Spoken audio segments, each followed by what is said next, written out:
Bonjour. Donc, on va changer un petit peu de défi là, par rapport à ce qui a été présenté parce qu'on va aller plus sur un défi production alimentaire durable et éco-responsable. Donc, c'est un projet qui s'applique à l'aquaculture et notamment à la production d'huîtres. Alors, en fait, le contexte, il est économique. Donc, on voit ici, c'est la production des huîtres en tonnes en France depuis le siècle dernier. Il y a eu en gros 3 espèces d'huîtres qui ont été cultivées. Et vous pouvez voir, d'après ce graphe, qu'il y a une chute des productions de chacune des espèces qui ont été décimées par l'apparition de maladies infectieuses. Et la dernière huître en date que l'on cultive actuellement, c'est Crasso striagigas. Et on voit depuis le début des années 2000 que sa production chute. Donc, on a plusieurs menaces, des parasites, des bactéries, des virus. Et en fait, bon, l'idée qu'on a dans notre unité, là, le laboratoire interaction pathogène environnement, c'est d'essayer de trouver des stratégies en fait, qui soient durables et qui ne passent pas par la sélection génétique, puisqu'on sait que bon, dans les systèmes d'élevage, souvent, on fait de la sélection, donc on a un impact évidemment sur la biodiversité des espèces d'élevage. Donc là, l'idée, c'était plus de travailler sur l'information environnementale, de l'utiliser pour forcer l'huître à s'adapter à ces maladies. Et donc, le concept qui porte vraiment un nom, ça s'appelle le biological embedding. Alors, je n'ai pas trouvé de mot français, ce serait l'enrobage biologique. Et c'est quelque chose que vous connaissez tous, l'enrobage biologique, parce que c'est quelque chose qui est très important et très étudié en santé humaine. Donc, en santé humaine, ce qui est clairement montré aujourd'hui, c'est que tout ce qui est influence de l'environnement sur les étapes précoces de développement a un impact pour toute la vie. C'est-à-dire, c'est un effet long terme qui va être très influent sur toutes les maladies qu'on est susceptible de développer plus tard. Et donc, tout cet environnement, que ce soit des impacts positifs ou négatifs, il est perçu par l'information épigénétique et on sait que l'information épigénétique est porteur pendant toute la vie de cette information environnementale. Et en fait, ça, c'est vrai pour tout type d'interaction et c'est vrai aussi pour l'interaction qu'on peut avoir avec les micro-organismes qui ont un impact sur le développement du système immunitaire et plus tard, qui vont être déterminants en fait, pour le développement de certaines maladies. Donc, cette exposition microbienne qu'on peut avoir dans le développement précoce, elle agit pour le meilleur et pour le pire, pour la santé. Et donc ça, c'est très prouvé en santé humaine, mais par contre, ce concept-là, il vient complètement en contradiction avec ce qui se passe actuellement dans les écloseries en France, parce qu'on sait qu'en France, les coquillages sont élevés pendant leurs étapes larvaires dans des conditions d'eau stérile, traitées aux UV, et parfois même on utilise des antibiotiques. Donc on imagine qu'on n'a pas d'interaction avec des micro-organismes, et donc plutôt un impact négatif pour le développement des maladies. Donc, nous, on a testé l'hypothèse inverse.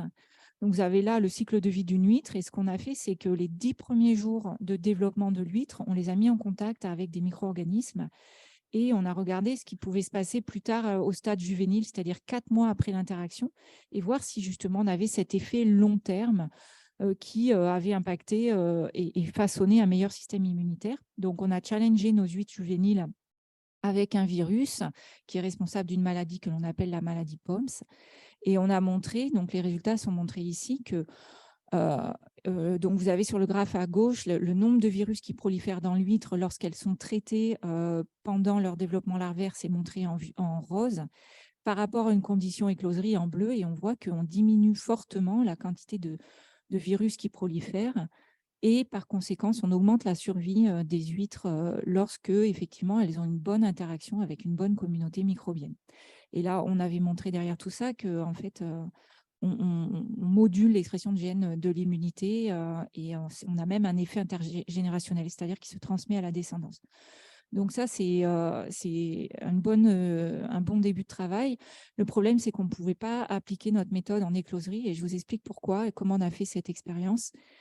C'est que donc c'est une expérience qu'on a fait en collaboration avec un zootechnicien qui se trouve en Bretagne, à l'Ifremer.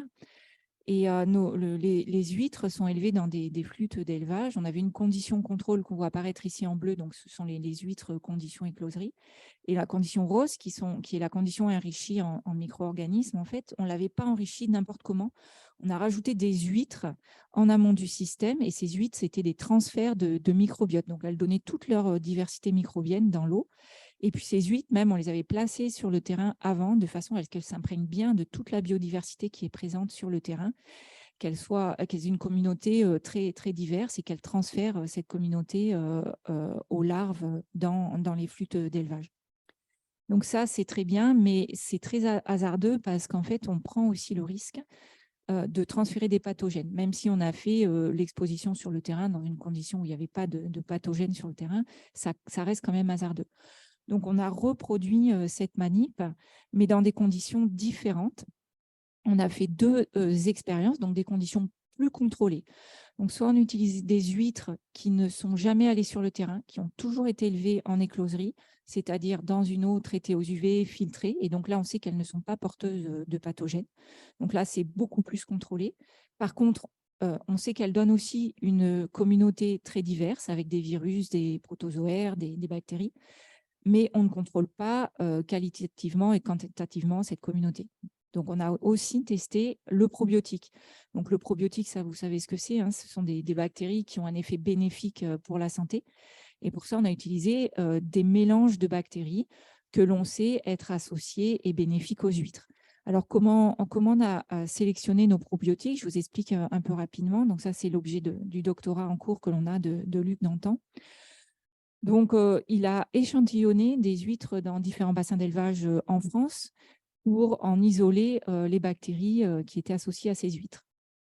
Il a identifié ces bactéries cultivées en séquençant leur CESS. Et puis, ces identifications, il les a confrontées à deux choses. Il les a confrontées à des analyses prédictives. Donc, on a la possibilité de faire des analyses de corrélation. Il y a quand même beaucoup aujourd'hui de campagnes, de barcodes sur des huîtres sensibles aux maladies et des huîtres résistantes aux maladies.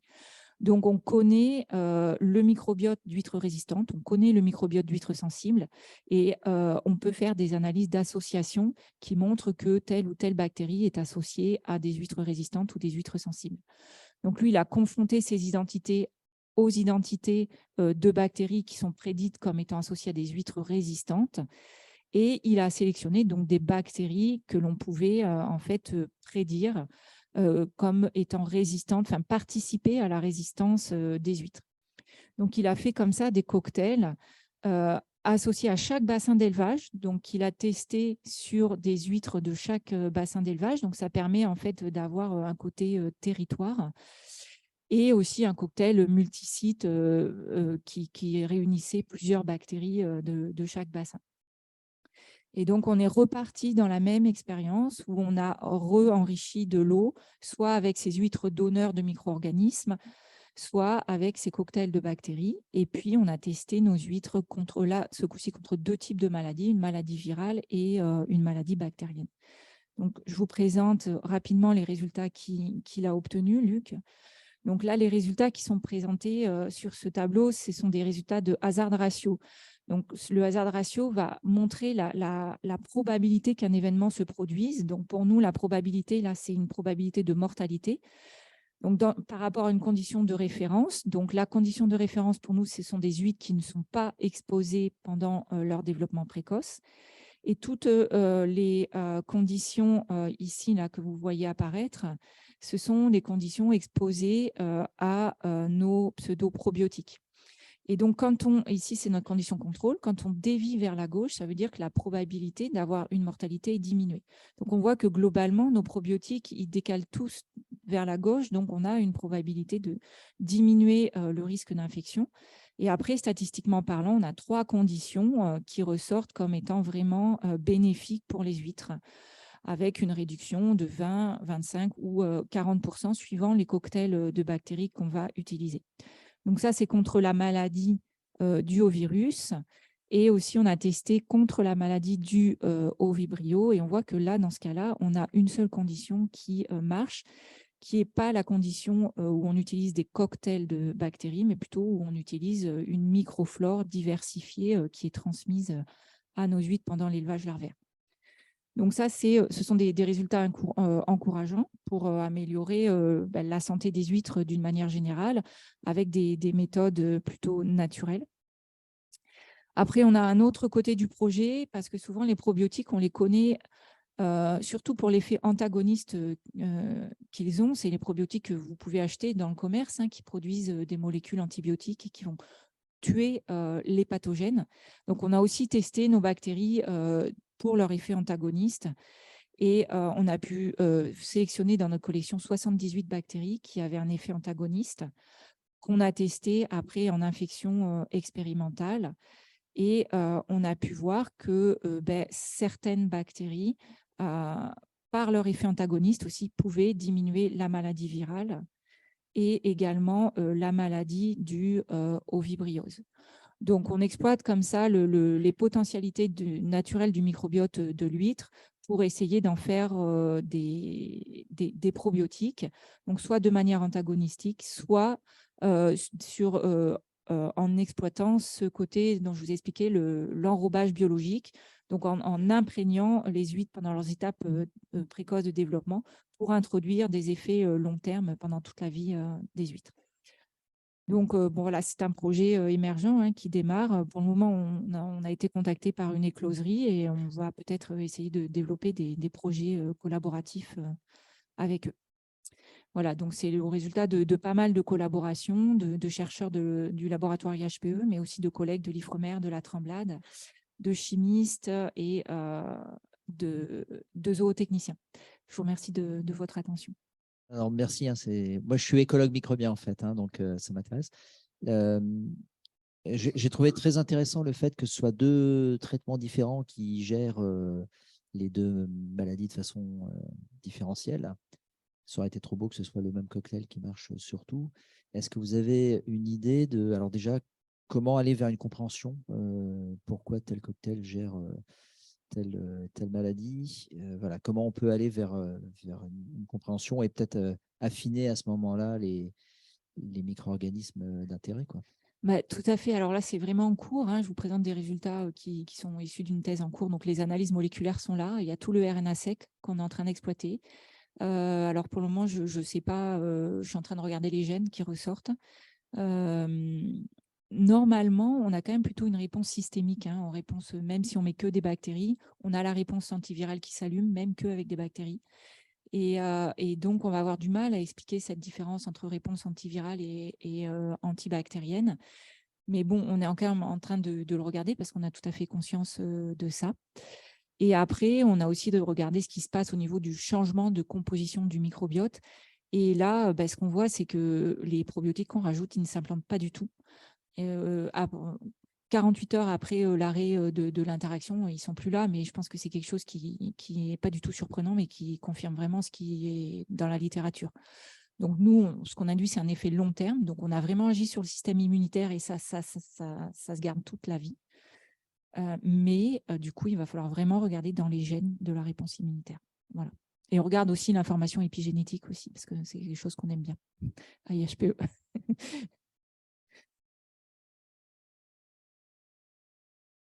Moi, j'avais une remarque, je blaguais à moitié.